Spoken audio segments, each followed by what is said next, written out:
السلام عليكم ورحمة الله وبركاته. بسم الله الرحمن الرحيم نحمده ونستعينه رسوله الكريم أما بعد سبحانك لا علم لنا إلا ما علمتنا إنك أنت العليم الحكيم رب اشرح لي ويسر لي أمري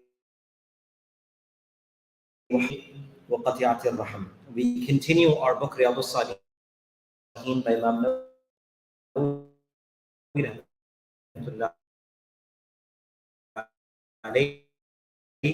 We are regards trends and breaking of family ties. So in the last hadith that we have covered, we talked about in which the Nabi of Allah mentions al-kaba'ir, the major sins. And as we know that there are books after books that the scholars have mentioned and written with regards to what are the kabira and saghira, the major and minor sins. We also talked about how you differentiate a sin become a major sin and what identifies that. And then the scholars have mentioned that either the wa'id or the warning of it is directly from the Quran or the hadith, or if that action is directly connected to the curse, the la'na of Allah subhanahu wa ta'ala, or an action in which the consequences is directly attached to a had, meaning a punishment in Islam. And all these actions that become an istimrar, a continuation of an individual, all lead towards kabira and major sins. So Rasulullah mentioned the kabira and the major sins as the shirk, associating partners unto Allah, disobedient towards one's parents, and taking lives of others. And then the Prophet said false testimony.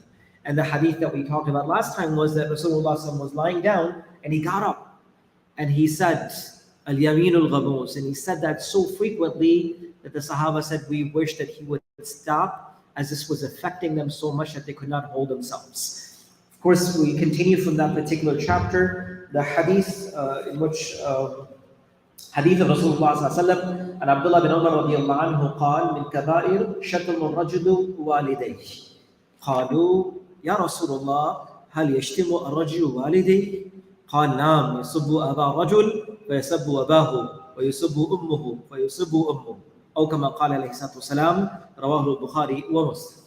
Abdullah ibn Umar radiyallahu anhu reports that the Prophet said from amongst the kaba'ir, from amongst the major sins, is that a person curses their own father or their own mother.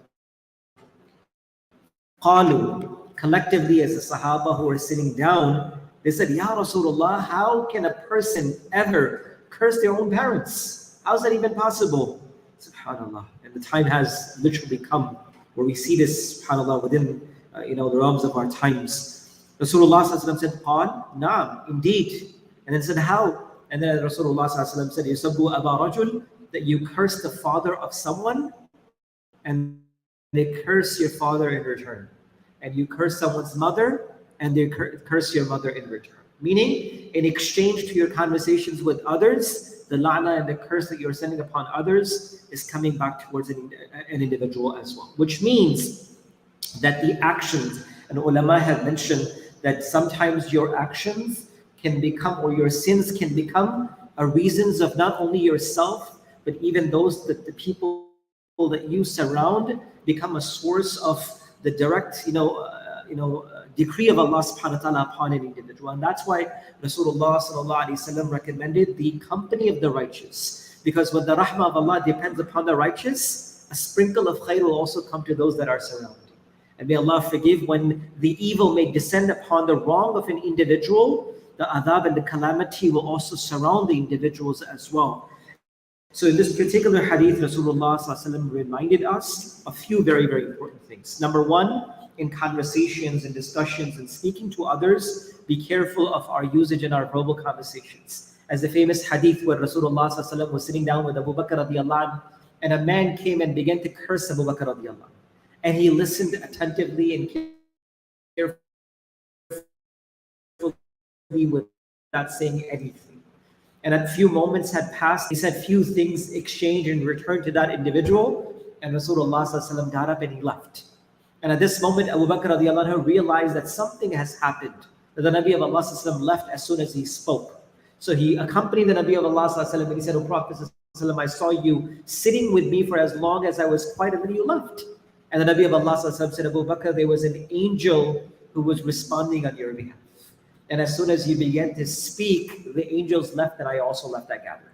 So few things. Number one, our exchange has to be extremely decent in the sense that we don't come to the levels of curse which may return back to us. Rasulullah said from amongst the signs of a munafiq is that وَإِذَا خَاصَ مَجَدَنَا, that when in their conversation they begin to curse and abuse others. So be careful in using that, especially when it may come back towards one's own parents and come back towards them. And last but not least, try our best as an individual to not become a source of haram and wrong for anyone else. Always be a source of good for others. Always be a door of khair for others. Never become a door of evil for someone, that we may leave this world, but that if evil exists, it may come back to us that we became a source of evil. So always in your life, be an inspiration for khair for others. May Allah give us the ability to practice whatever has been shared. Our class tomorrow is hadith after Isha. So right after Isha, we'll have our small dars, but after Sunnah and Witr, inshallah, we'll have our course, second chapter, inshallah, of our kitab, Ulumul Hadith, inshallah. So please do join us, half hour, 45-minute session, inshallah.